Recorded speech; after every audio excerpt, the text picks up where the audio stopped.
નમસ્તે વિદ્યાર્થી મિત્રો, હું છું હાર્દિક પ્રજાપતિ.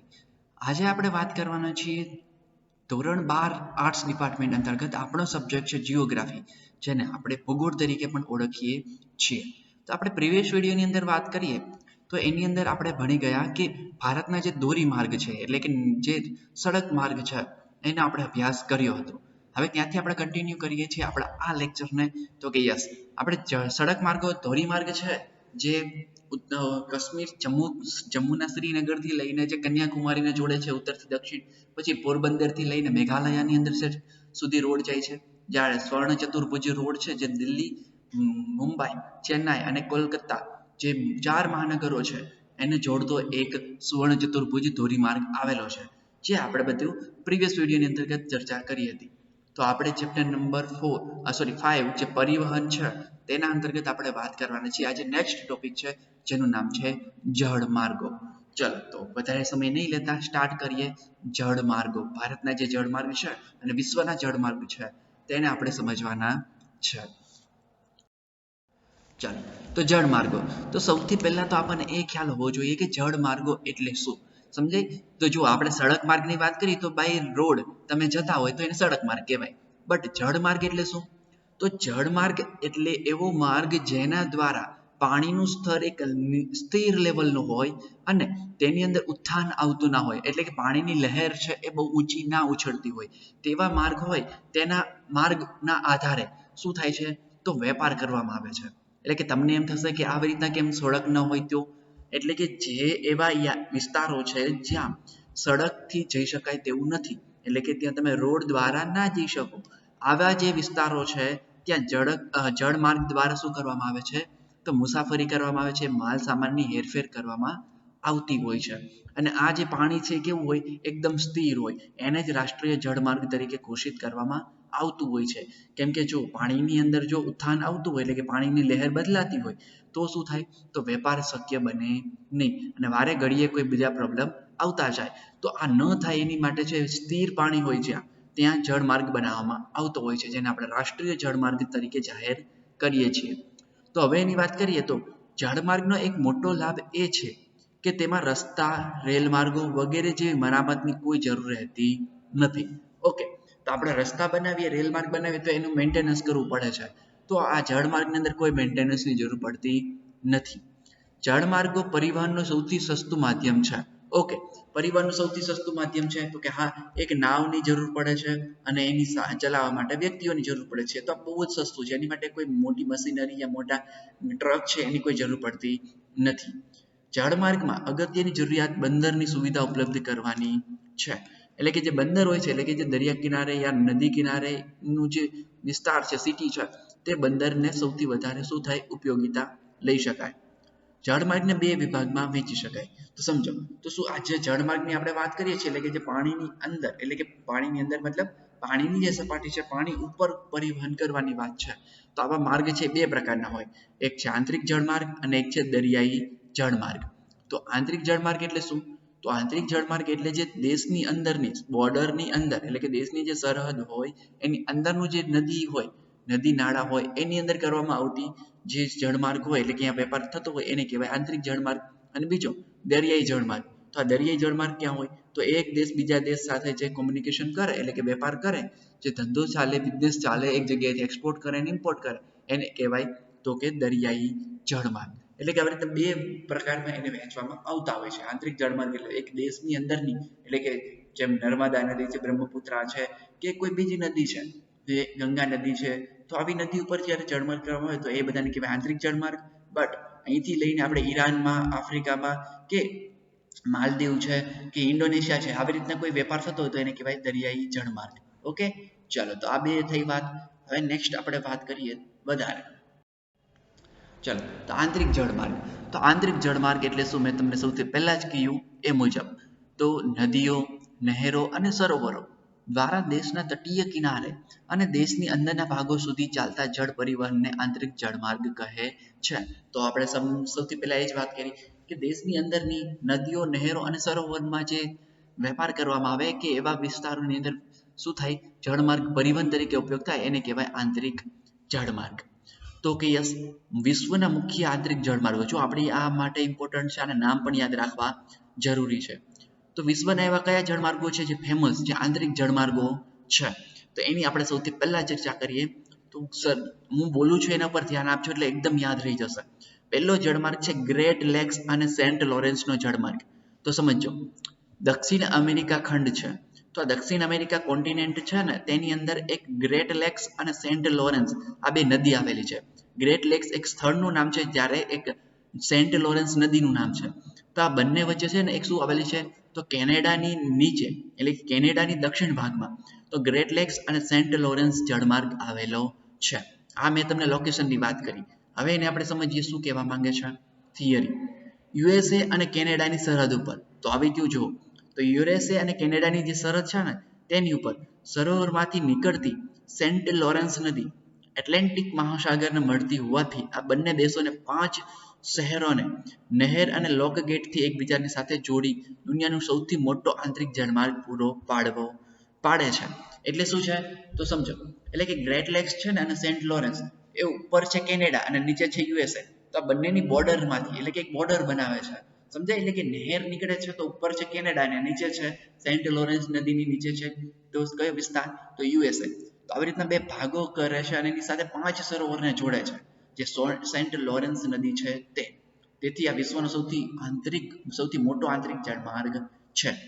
પરિણામે સુપેરિયર સરોવરને કિનારે ફ્લુથ, મિશિગન સરોવર કિનારે આવેલું શિકાગો, એટલે કે સમજો સુપેરિયર સરોવર છે ને એની આજુબાજુ બીજા વિસ્તારો આવ્યા છે, તો કે યસ. અને મિશિગન સરોવરના કિનારે કયું આવેલું છે, શિકાગો. પછી ઓન્ટારિયો સરોવરના કિનારે આવેલું છે ટોરેન્ટો. એરી સરોવરના કિનારે આવેલું છે બફાલો અને લિવલફેન્ડ અને ટોર્નેડો. તો ધોરોવિન સરોવરના કિનારે આવેલું છે યુરોન. આવા નાના મોટા બંદરોનો વિકાસ પામેલો છે.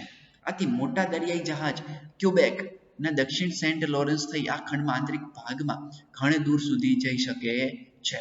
તો જો આ વિસ્તાર એવો છે કે ખંડની અંદર એટલે કે એક નદી આવે છે, મતલબ આ જે ખંડના બે ભાગ કરે ને, તો દરિયાઈ જે એટલાન્ટિક મહાસાગર છે ને, એટલાન્ટિકમાંથી એક નદી વહે છે અને આ નદી આવે છે ક્યાં, તો કે અમેરિકાની અંદર એટલે કે જે કોન્ટિનેન્ટલ છે ત્યાં. તો જમીન વિસ્તારમાં જ્યારે આ નદી આવે ને તો બે ભાગ કરે, એટલે કે નદીનું નહેર છે ને એ બે ભાગ કરે છે. તો ઉપરનો ભાગ કેનેડા છે, જ્યારે દક્ષિણનો ભાગ છે એને કયા નામે ઓળખવામાં આવે છે, તો એને કહેવામાં છે યુએસએ. તો આવી રીતના બે ભાગમાં વિસ્તારમાં એને વિભાજિત કરતી નદી એટલે સેન્ટ લોરેન્સ નદી. અને વિશ્વનો સૌથી મોટો આંતરિક જળમાર્ગ બનવાનું પણ કામ આનું જ છે. ઓકે, તો આવી રીતના છે એ આખી પ્રોસેસ આની ચાલતી હોય છે. તો કે યસ, ચલો પછી નેક્સ્ટ વાત કરીએ. હવે બીજો જળમાર્ગ કયો છે, ચાલો તો હવે નેક્સ્ટ વાત કરીએ આપણે તો મિસિસિપી જળમાર્ગ. તો મિનિસિપી નહીં પણ મિસિસિપી છે, તો એની વાત કરીએ તો મિસિસિપી તથા તેને મળતી નદીઓ અને એકબીજાને સાંકળતી નહેરો મેક્સિકોના અખાત સુધી અને પૂર્વ કિનારા પરથી કેટલીક નહેરો નદીઓ દ્વારા એટલાન્ટિક કિનારા સાથે સંપર્ક સાધી શકાય છે. આ માર્ગ દ્વારા માલવાહક જહાજો મિનિયોપોલિસ સુધી આવજા કરી શકે છે. તો સમજો, મિસિસિપી નદી છે ને એ ત્રીજા નંબરની સૌથી લાંબી નદી છે. પહેલી છે નાઇલ, બીજી છે એમેઝોન અને ત્રીજી છે મિસિસિપી. તો આ વિશ્વની ત્રીજા નંબરની સૌથી લાંબી નદી છે, તો કે યસ. અને મિસિસિપી નદી છે એ એટલા માટે ફેમસ છે કે તેને મેક્સિકોનો જે અખાત છે એટલે કે જે હડસન ખાડી છે એની બાજુમાં એક અખાત આવેલો છે જેને મેક્સિકોનો અખાત કહે છે. તો આ મેક્સિકોનો અખાત છે તે શું કરે છે, તો મિસિસિપી નદી ત્યાંથી પસાર થાય છે અને ત્યાંથી આ મિસિસિપી નદી ઉપર જળ માર્ગ બનાવેલો છે, જેની અંદર માલવાહક જહાજો આવજા કરી શકે છે અને એની માટે એનો ઉપયોગ થતો હોય છે. તો કે યસ, ચાલો થર્ડની વાત કરીએ તો પશ્ચિમ યુરોપ અને મધ્ય યુરોપનો જળમાર્ગ. તો આપણને ખ્યાલ છે કે યુરોપ છે એ ક્યાં આવેલો છે, તો યુરોપ છે એ એશિયા ખંડની બાજુમાં એટલે કે પશ્ચિમ દિશામાં આવેલો છે. તો એની અંદર વાત કરીએ તો પશ્ચિમ યુરોપ અને મધ્ય યુરોપ કઈ રીતના જળમાર્ગમાં કામ કરે છે. પશ્ચિમ યુરોપ અને મધ્ય યુરોપમાં ઔદ્યોગિક વિકસતી વિસ્તારોમાં આ જળમાર્ગ ખૂબ જ મહત્વ ધરાવે છે. યુરોપના ઉત્તરી મેદાનને પાર કરી નોર્થ સીને મળતી સીન નદી, રાઇન નદી અને એલ્બો નદી જે ઉપરાંત તેની સહાયક નદીઓ એકબીજા સાથે જોડાઈ મહત્વનો આંતરિક જળમાર્ગનું નિર્માણ કરે છે. તો જો સીન નદી, રાઇન નદી, એલ્બો નદી અને ડોન નદી આ બધી યુરોપમાં આવેલી નદી છે, જે પેરિસ છે, રોમ છે ત્યાંથી પસાર થતી નદીઓ છે, સમજાઈ, ફ્રાન્સ છે ત્યાંથી. તો આ સીન નદી છે તે શું કરે છે તો સીન નદીને બધા છે એ જળમાર્ગ બનાવે છે અને આ જળમાર્ગો એટલા બધા ઇમ્પોર્ટન્ટ છે કે ત્યાંથી શું થાય છે તો જે મધ્ય સી છે જેને ભૂમધ્ય સાગર આપણે કહીએ છીએ તો ત્યાંથી લઈને નદી દ્વારા વેપાર કરવામાં આવતો હોય છે અને ત્યાંથી લઈને શું કરવામાં આવે છે તો અમેરિકા છે અને ત્યાંથી લઈને વાયા છે એ આફ્રિકા ખંડ અને આફ્રિકા ખંડમાંથી નીચે ભારત એશિયા થઈને થાઈલેન્ડ છે અને ઓસ્ટ્રેલિયા સુધી આનો વેપાર ચાલતો હોય છે તો કે યસ એટલે કે આ પણ યુરોપ માટે આ ખૂબ જ ઇમ્પોર્ટન્ટ જળમાર્ગ છે ચાલો નેક્સ્ટ વાત કરીએ વોલ્ગા જળમાર્ગ તો જુઓ વોલ્ગા છે ને એ યુરોપની એક નદી છે જે યુરોપની સૌથી લાંબી નદી છે યુરોપની સૌથી લાંબી નદી કઈ છે વોલ્ગા નદી આ પણ યાદ રાખવાનું છે અને પૂર્વ યુરોપની મુખ્ય નદીઓમાં વોલ્ગા ડોન તો મેં હમણાં જ વાત કરી ડોન નદી પણ છે નીપર નદીઓ દ્વારા વિશાળ જળમાર્ગ પ્રણાલીની રચના થતી હોય છે વોલ્ગા મોસ્કો નહેર દ્વારા રશિયાના પાટનગર મોસ્કો સુધી લઈ જઈ શકાય છે એટલે કે જો યુરોપની અંદર આવેલું છે વોલ્ગા આ જે વોલ્ગા નદી છે તે અને વોલ્ગા નદી છે એ શું કરે છે તો વોલ્ગા નદીને મોસ્કોવા નદી એક છે જેની સાથે જોડી દેવામાં આવે છે એટલે એનું કારણ એવું છે કે વોલ્ગા અને મોસ્કોવા નદી બે જોડી જાય તો એ માર્ગે તમે ડાયરેક્ટ જે રશિયાનું પાટનગર જેને મોસ્કો કહીએ છીએ આ મોસ્કો સુધી તમે પહોંચી શકો છો એટલે કે ત્યાંથી લઈને યુરોપથી લઈને આપણે જે એશિયાનું રશિયા છે ત્યાં સુધી એનો વેપાર કરી શકાય છે તો કે હા અને આ બંને વચ્ચે એટલે કે એશિયા અને યુરોપ વચ્ચે આનાથી તો કે જળમાર્ગ દ્વારા વેપાર થઈ શકે છે પછી અન્ય નદીઓમાં અને લીના નદીઓ અલ્પ વસ્તી ધરાવતી ક્ષેત્રોમાંથી પસાર થતી હોવાથી વિશેષ મહત્વ ધરાવતી નથી એટલે કે એના નદી અને લીના નદી પણ આવેલી છે પણ એટલા બધા જે વિસ્તારો છે જે તેની અંદરથી પસાર નથી થતી એટલા માટે છે એ બહુ ઓછા સંખ્યાવાળા વિસ્તારોમાંથી પસાર થાય તો એનો કોઈ જળમાર્ગ તરીકે ઉપયોગ થતો નથી તો કે ના હવે વાત કરીએ નેક્સ્ટ પરાના અને પરાગ્વે નદી તો જો પરાના અને પરાગ્વે છે ને એ શું છે તો એ નદીઓના નામ છે જે દક્ષિણ અમેરિકા ખંડની અંદર આવેલી નદીઓ છે જે ઉરુગ્વે દેશ છે એની નજીક આવેલી છે ઉરુગ્વેની નજીક જે નદી પસાર થાય છે એનું નામ છે પરાગ્વે સમજાય ચાલો તો દક્ષિણ અમેરિકામાં આવેલી પરાના અને પરાગ્વે નદી પ્રણાલીનું જળ રિયોડી લા પ્લાટા ભરતી મુખ થઈને એટલાન્ટિક મહાસાગરમાં મળે છે એટલે સમજો દક્ષિણ આફ્રિકા ખંડ છે તમે એક સાઈડ જોશો તો એની એન્ડીજ પર્વતમાળા આવેલી છે જ્યારે એની પૂર્વ સાઈડ જોશો તો એક પૂર્વ સાઈડ આખો ખાલી છે તો પૂર્વ સાઈડ જે ખાલી છે ને એની અંદર એક નદી નીકળે છે પરાના અને પરાગ્વે તો પરાના અને પરાગ્વે છે ને મધ્ય અમેરિકા દક્ષિણ અમેરિકા ખંડમાંથી એનું ઉદ્ગમ સ્થાન છે અને એ નદી આગળ વહીને એટલે કે રાઈટ સાઈડમાં એટલે કે પૂર્વ સાઈડમાં આગળ વધે છે અને જે એટલાન્ટિક મહાસાગર છે ત્યાં સમાઈ જાય છે અને એટલાન્ટિક મહાસાગર છે તે ક્યાં આવેલો છે તો એનું કારણ છે કે એટલાન્ટિક મહાસાગરમાં થઈને તે એટલાન્ટિક મહાસાગરમાં થાય ત્યારે જળમુખ આવેલું હોય છે અને જળમુખમાંથી તે શું કરે છે તો રિયોડી પ્લાટા જે દેશ છે એક કેનેડાનું શું છે તો એક સિટી છે ત્યાં થઈને એ જળમુખ છે એટલે કે જે એટલાન્ટિક મહાસાગરમાં ત્યાં સમાઈ જાય છે ઓકે આ ઉપરાંત દક્ષિણ અમેરિકાની એમેઝોન નદી ચીનની હવાંગહો નદી અને ચાંગજિયોંગ નદી અને સિયાંગ નદી ભારતની ગંગા જળમાર્ગ માટે ઉપયોગી છે તો જો દક્ષિણ અમેરિકાની એક એમેઝોન નદી સૌથી વિસ્તારમાં એટલે કે પાણીના જથ્થામાં વાત કરીએ તો સૌથી મોટી નદી અને લંબાઈમાં વાત કરીએ તો વિશ્વની બીજી નદી છે એમેઝોન જ્યારે પછી ચીનની સૌથી લાંબી નદી છે હવાંગહો તો આ પણ નદી એટલી જ ઇમ્પોર્ટન્ટ આપણી માટે છે અને એની સિવાય યાંગજિયાંગ અને સિયાંગ નદી છે એ સીની માટે તો વિશ્વના સૌથી ચીનની અંદર વેપાર કરવા માટે ઉપયોગી છે જ્યારે એની સિવાય વાત કરીએ તો આંતરિક જળમાર્ગમાં ગંગા નદી પણ એટલી જ ઉપયોગી છે અને ભારતની અંદર ઉત્તર પ્રદેશ પશ્ચિમ બંગાળ બિહાર એમ 3 રાજ્યોમાં આ પસાર થતી હોય છે ભારતમાં લગભગ 14,477 કિલોમીટર લંબાઈ ધરાવે છે આંતરિક જળમાર્ગો એમાંથી 10,027 કિલોમીટરની લાંબી નદીઓ અને 4438 કિલોમીટરની લાંબી નહેરો દ્વારા જળમાર્ગ શક્ય છે જે મુખ્ય આંતરિક જળમાર્ગ ભારતના નીચે મુજબ આવેલા છે ઓકે તો હવે એના ઉપર આપણે ચર્ચા કરીએ નેક્સ્ટ ચાલો તો હવે આપણે વાત કરીએ રાષ્ટ્રીય જળમાર્ગ તો રાષ્ટ્રીય જળમાર્ગ એટલે શું તો જેને ગવર્મેન્ટે રાષ્ટ્રીય જળમાર્ગ તરીકે જાહેર કર્યા હોય એટલે કે રાષ્ટ્રનો હિતમાં એની નિર્માણ કરવામાં આવેલું હોય તો કે યસ અને આ ઘોષિત જે રાષ્ટ્રીય જળમાર્ગ છે એની અંદર શું કરવામાં આવતું હોય છે તો એના અંતર્ગત છે એ તો કે એની દેખરેખ છે એ નેશનલ લેવલની ઓથોરિટી હોય અને એને કિલોમીટર પર બાંધેલા હોય અને બે સ્થળ પર નક્કી કરેલા હોય તેની અંદર તમારે કોઈ પણ ટ્રાન્સપોર્ટેશન કરવું હોય તો એની માટે યોગ્ય તમારે શું આપવું પડતું હોય છે, તો ટેક્સ આપવો પડે, મતલબ એની માટે પેમેન્ટ આપવું પડતું હોય છે. ઓકે, તો આ થયા રાષ્ટ્રીય જળમાર્ગ. તો ભારતની અંદર એવા કેટલા રાષ્ટ્રીય જળમાર્ગ છે, તો ટોટલ 5 રાષ્ટ્રીય જળમાર્ગ આવેલા છે. તો પહેલું જ રાષ્ટ્રીય જળમાર્ગની વાત કરીએ નંબર 1, તો આની સિવાય હું તમને ગ્રાફની અંદર પણ સમજાવીશ, બટ અહીંયા છે ખાલી થિયરી બેઝ આપણે જોઈ લઈએ અને પછી આપણે એને ગ્રાફમાં સમજીશું, એટલે તમને ઇઝીલી યાદ રહી જશે કે ભારતમાં કયા કઈ જગ્યાએ જળમાર્ગ આવેલા છે. તો જળમાર્ગ યાદ રાખવા માટે એના નંબર યાદ રાખવાના છે, પહેલો, બીજો, ત્રીજો, ચોથો અને પાંચમો, અને કોના બે સ્થળ વચ્ચે છે એ પણ યાદ રાખવાનું છે. ત્રીજું તો કે કઈ નદી ઉપર છે એ પણ યાદ રાખવાનું છે. એની લંબાઈ યાદ નહીં રહે તો ચાલશે, બટ આ 3 વસ્તુ યાદ રાખવાની, કયા બે સ્થળોને જોડે છે, એનો નંબર કયો છે અને કઈ નદી ઉપર આવેલો છે. ઓકે, ચાલો, તો પહેલું રાષ્ટ્રીય જળમાર્ગની વાત કરીએ તો ગંગા નદી ઉપર આવેલો છે, જે હલ્દિયાથી લઈને અલ્હાબાદને જોડે છે.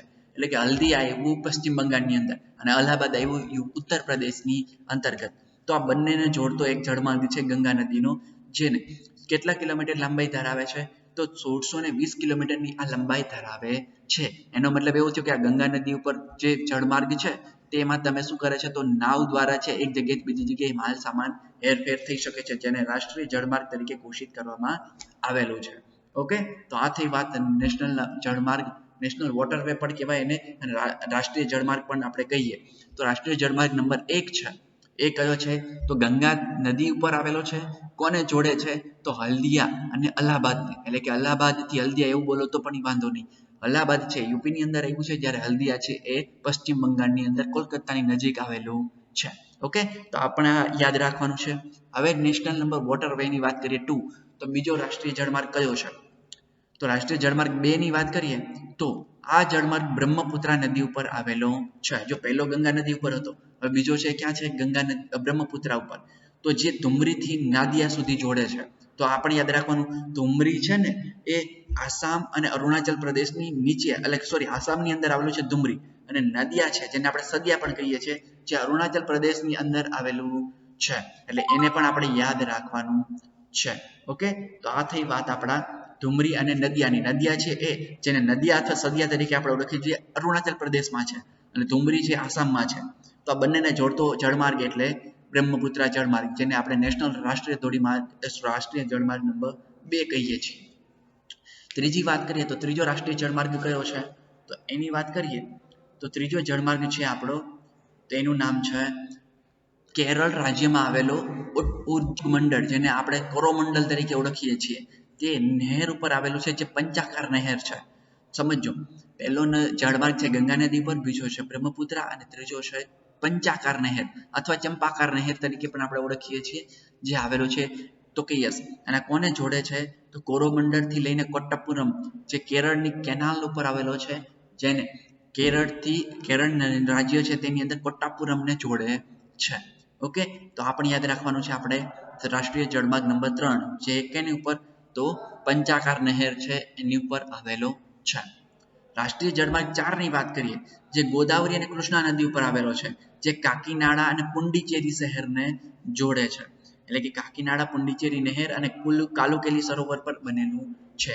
આ જળમાર્ગ પણ આપણી માટે એટલો જ ઇમ્પોર્ટન્ટ થઈ જાય છે. એટલે કે ગોદાવરી અને કૃષ્ણા નદી પર આવેલો છે, જે કાકીનાડા અને પુંડુચેરીને જે સરોવરો છે, નહેરો છે, એને જોડતો હોય છે.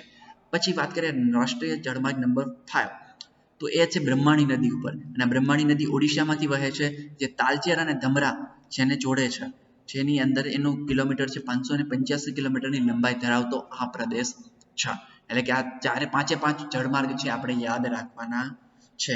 ઓકે, તો હવે એની વાત કરીએ તો આ જળમાર્ગ કેમ યાદ રાખશો, તો જળમાર્ગ યાદ રાખવાની ટ્રીક છે, પહેલું, બીજું, ત્રીજું, ટોટલ 5 જળમાર્ગ. તો પહેલા બધાની નદીઓ યાદ રાખી લ્યો. પહેલી છે ગંગા, બીજી છે બ્રહ્મપુત્રા, ત્રીજી છે પંચાકાર નહેર, ચોથી છે ગોદાવરી અને કૃષ્ણા, અને પાંચમી છે બ્રહ્માણી નદી. એટલે કે પાંચે પાંચને યાદ રહી ગયા નદી, તો કે યસ. અને આની સિવાય હવે એને યાદ રાખવાના છે તમારે એના સ્થળો, કોને કોને જોડે છે. પહેલું છે હલ્દિયા, અલ્હાબાદ થી હલ્દિયા, બીજું છે તો કે નદિયાથી એટલે કે સદિયાથી ધુમરી, ત્રીજું છે તો કે કેરળથી કોટ્ટાપુરમ, ચોથું છે તો કે ચોથું એનું કોઈ સ્થળ નથી પણ આખી નહેર નીકળે છે, તો કે યસ.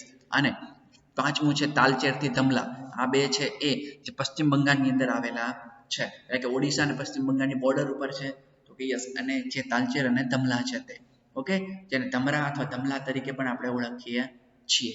ઓકે, તો આ થઈ વાત આપણા રાષ્ટ્રીય જળમાર્ગની થિયરી બેઝ. હવે એને આપણે મેપમાં જોઈએ કઈ કઈ જગ્યાએ આવેલા છે. ઓકે, ચાલો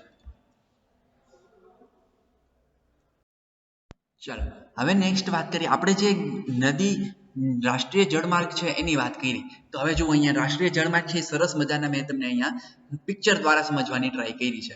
તો સૌથી પહેલું જળમાર્ગ જુઓ તો નેપાળની નીચે છે એ ત્યાં નજર કરો તો અહીંયા લખેલું છે NW1 એટલે કે નેશનલ વોટરવે 1. સમજાય? ચલો તો આપણને ખબર છે જો બ્લુ લાઈન છે ને દિલ્હીની ઉપરથી બે લાઈન નીકળે છે. એક દિલ્હીની બાજુમાંથી પસાર થાય છે એ છે યમુના નદી, અને જે દિલ્હીની ઉપરથી બાજુમાં એટલે જે નજીકથી નહીં બટ થોડીક ઉપરથી થાય છે એ છે ગંગા નદી, જે ઉત્તરાખંડમાંથી નીકળે છે. આ બંને નદી ભેગી થઈ છે અલ્હાબાદમાં. જ્યાં બંને નદી ભેગી થઈ ને ત્યાં અલ્હાબાદ આવેલું છે, જ્યાંથી બ્લુ લાઈન સ્ટાર્ટ થાય છે. તો આ બ્લુ લાઈન છે એ જો છેક જાય છે પશ્ચિમ બંગાળના નીચે છે, કોલકાતાની નીચે. તો એને કહેવાય છે નેશનલ વોટર વે 1, એટલે કે જે હલ્દિયા આસામના સોરી ઉત્તર પ્રદેશના અલ્હાબાદથી લઈને હલ્દિયાને જોડે છે. એ આપણો વોટર વે છે નંબર 1, જ્યાં ગંગા નદી પણ આવેલી છે, એટલે કે એની ઉપર પસાર થાય છે. તો કે યસ. હવે જુઓ એની બાજુમાં તો કે યસ પૂર્વ ડાયરેક્શનમાં આગળ વધીએ તો જુઓ ત્યાં એક છે NW2 એટલે કે નેશનલ વોટર વે 2, જ્યાં બરાક નદી પણ નીચે આવેલી છે. બટ આપણે વાત કરવાના છીએ અત્યારે બ્રહ્મપુત્રા નદી. તો એ બ્રહ્મપુત્રા નદી ઉપર એક આવેલો છે જુઓ સદિયા. તો સદિયા છે ને ઉપરથી બ્રહ્મપુત્રા એક નદી નીકળે. જો તિબેટમાં એક બ્લુ લાઈન આવે છે, તો તિબેટમાંથી બ્લુ લાઈન આવે છે ને એ આપણી બ્રહ્મપુત્રા નદી છે. અને બીજી બ્લુ લાઈન આવે છે ને એ દિહાંગ નદી છે. તો બંને ભેગી થઈ છે અને એનું બને છે બ્રહ્મપુત્રા. અને બ્રહ્મપુત્રા અરુણાચલ પ્રદેશમાંથી આવેલી છે, પાંડુ લખ્યું છે ત્યાં. અને પાંડુ છે તે આસામમાં આવેલું છે, જેને આપણે ધુમરી તરીકે પણ ઓળખીએ છીએ.